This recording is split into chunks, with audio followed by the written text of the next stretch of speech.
voyez ici du tofu ferme et juste là dans ma main droite, des pleurotes de panico, aussi appelées King Oyster. Et ben là, moi ensemble, je vois des rillettes. On va commencer par faire fumer le tofu. Venez avec moi, regardez, j'ai disposé déjà des bouquets garnis. On va les mettre sous la grille. Ensuite, on va se munir d'allumettes. On va matcher, comme on dit.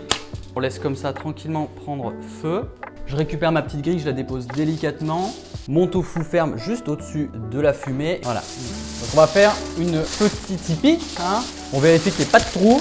Et ça, on l'envoie au four bien isolé pendant 20 minutes. Hop. Ok, on enfonce ça dans un four. Hop. Histoire que ça soit bien hermétique et pas enfumer toute la maison. Ok, on a fait fumer le tofu. Maintenant, venez voir, je vais récupérer 3 échalotes cuisses de poulet. Et voilà, et par la magie du montage, j'ai mes petites échalotes épluchées. Ça, vous allez le découper en morceaux grossiers. Tac. Voilà, donc là, je reste ça comme ça tranquillement. Venez voir, suivez-moi. Là, je rajoute une cuillère à soupe d'huile de coco, mais d'huile de coco désodorisée. Je laisse fondre ça délicatement. Et entre-temps, je récupère les gros morceaux d'échalotes épluchées et je viens les déposer comme ça.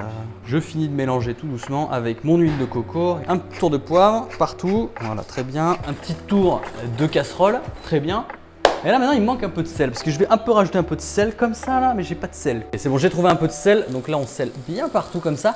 Et là ce qui est très important, c'est de caraméliser les sucres qui vont donner le côté viande à nos fausses rillettes. Donc vraiment c'est très important de bien mettre le feu à fond. Et vous voyez comme ça sautille, ça frétille, c'est bien ça dans l'huile de coco. C'est légèrement doré, c'est impeccable. Donc là je vais débarrasser ça dans un petit bol.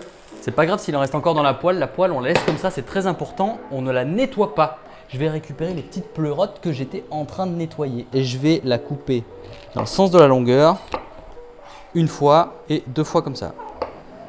Voilà, tac. Je vais les rajouter dans ma poêle. Attendez, voilà, on va bien les faire revenir. Je vais rajouter un petit peu d'huile de coco, mais ça c'est pas pour tout de suite. Et attendez, là je récupère mes 2 autres pleurotes. Je les glisse comme ça tranquillement et je vais rajouter une cuillère d'huile de coco par-dessus. Et je vais cuire tout ça pendant 10 minutes. Regardez la cuisson, on dirait une potatoes, clairement on dirait une potatoes. C'est incroyable, la couleur elle est nickel. Je vais mettre mes petites pleurotes à l'intérieur de mon mixeur. Hop, c'est parti. 1, 3, 6, 12, 24. Les 2 dernières, encore. Je finis de verser le reste d'huile de coco à l'intérieur. Je récupère les échalotes de tout à l'heure. Voilà. Comme à notre habitude dans cette recette, on récupère un petit peu d'huile de coco désodorisée. Mais c'est pas tout. Regardez ce que j'ai récupéré. Ouh, c'est chaud. Non, je rigole, c'est pas chaud. Rappelez-vous, c'était juste fumé à l'intérieur. Le four était pas chaud. On va ouvrir et regarder un petit peu où on est. Donc, oh, le tofu a réduit. On va le récupérer. Maintenant, il a une bonne odeur bien fumée. Et on va le pincer comme ça et on va l'émietter par-dessus. Voilà, j'ai fini d'émietter mon tofu qui est maintenant un tofu fumé. Très bien. Maintenant, je vais rajouter un petit peu d'épices, assaisonnement viande. Hop. Ça va aussi rajouter de la couleur. Et là, on a la préparation pour des rillettes végé. Là, vous avez le secret pour impressionner vos amis. Là. C'est parti, on rotophile. Ça mouline, c'est ce qu'on veut. Si on veut vraiment une bonne texture, quelque chose de bien vénère. Donc je vais placer ça dans une petite terrine parce que on est un petit peu rustique ce soir. Alors, on va déposer ça tout doucement. On tasse bien au fond. On prend des grosses lampées qu'on vient déposer au fond de notre terrine. La technique, c'est on va pas faire quelque chose de tout lisse parce qu'il va falloir faire un truc un petit peu rustique.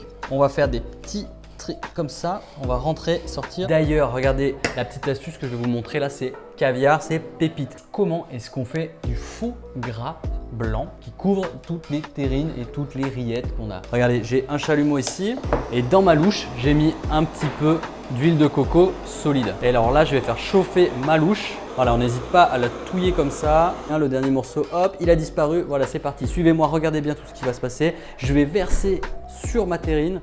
Maintenant, qu'est-ce qu'on fait? On va l'envoyer au frigo pour que l'huile de coco reprenne sa forme et qu'elle devienne blanche comme du gras. Let's go!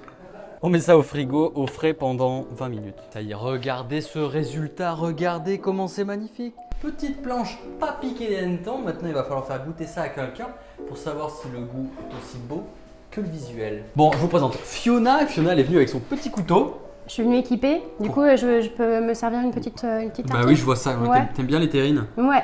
Voilà, déjà la texture, tu as vu? Ah, c'est pas mal, hein. Il y a du faux gras, hein. C'est vrai. On est sur une terrine. Je garde, fausse je garde. Alors, c'est comment? Je suis bluffée. C'est vrai? Ah ouais, Ah, c'est bon? c'est vrai? Ouais, ouais, c'est Est-ce bon. que tu valides cette recette? Je valide. Et bah si tu veux la recette Complètement. et si tu veux la refaire chez toi, t'as la fiche recette juste après, du coup tu la screenshot, toi n'hésite pas à t'abonner. Hein. Ouais, c'est fait déjà.